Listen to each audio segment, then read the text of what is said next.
In China, ghost towns are built for people who never arrive and still make money. Welcome to Weird Geo Economy, the show that reveals how some of the world's most bizarre financial strategies are not only real, but wildly profitable. Today we're heading to China, where entire cities, yes, full cities, have been built, lit, landscaped, and locked, with no one living inside them. Empty malls, deserted highways, and thousands of unoccupied apartment towers stretch for miles, all in the name of speculation over population.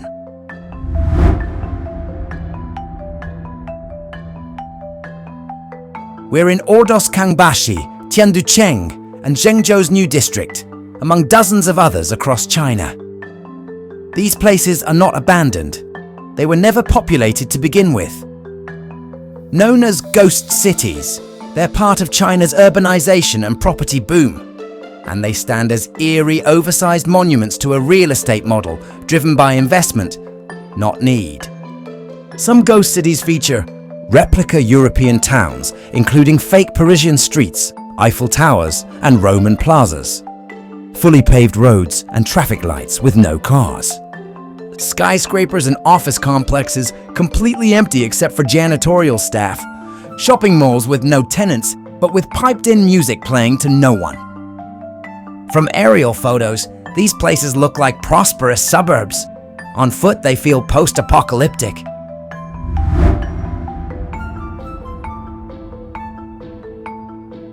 This is China's ghost city phenomenon, an economic system where housing and infrastructure are built not to be used, but to be bought.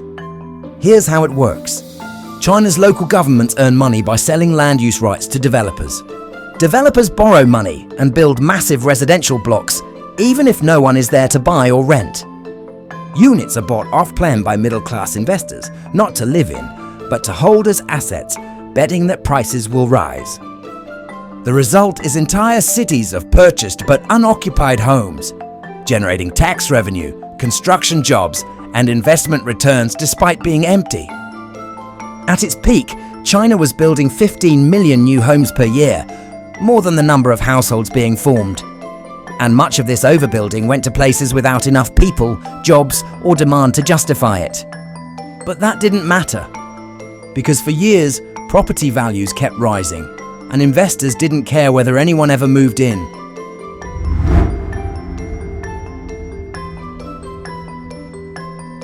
Because in China, real estate is not just property. It's a financial vehicle, a cultural symbol of stability, and for many, the only reliable investment.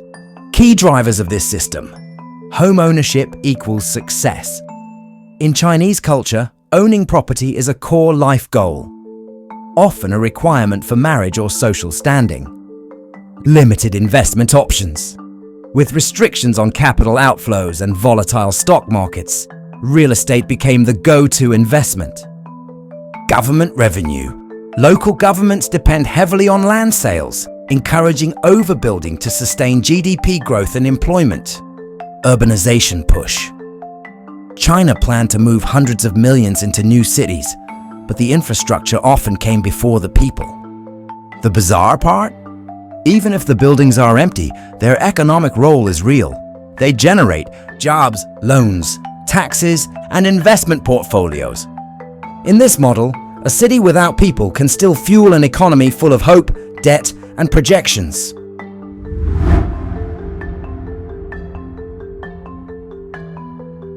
This system involves multiple layers developers who borrow huge sums to build fast and flip units to speculators, local governments, which profit by selling land and reporting increased construction as growth. Middle-class investors who buy multiple units, sometimes leaving them empty to preserve resale value. Banks which back massive loans on the assumption that housing prices will always go up. And ordinary citizens, many of whom can't afford homes in populated areas, but are priced out because so much property is being hoarded as investments. Meanwhile, millions of young Chinese live in cramped city apartments, while shiny new towers sit empty a few kilometers away. Bizarre market realities, where nothing happens, and yet billions change hands.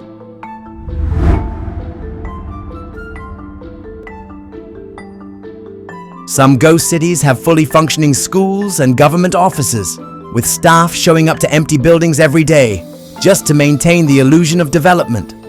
Streetlights and escalators are often left running in abandoned malls and districts to make them appear active for investors and government inspectors.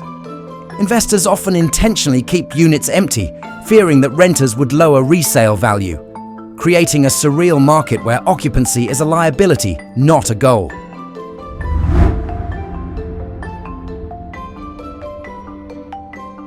In most countries, housing is built for people. In China, for years, housing was built for speculation, and people were optional. It's a system that turns concrete into a stock ticker, streets into spreadsheets, and cities into collateral. Ghost cities may be empty, but their impact is very real. On the economy, on the culture, and on the dreams of millions chasing ownership in a system where no one's home, but everyone's invested. Subscribe to Weird Geo Economy for more stories from the world's most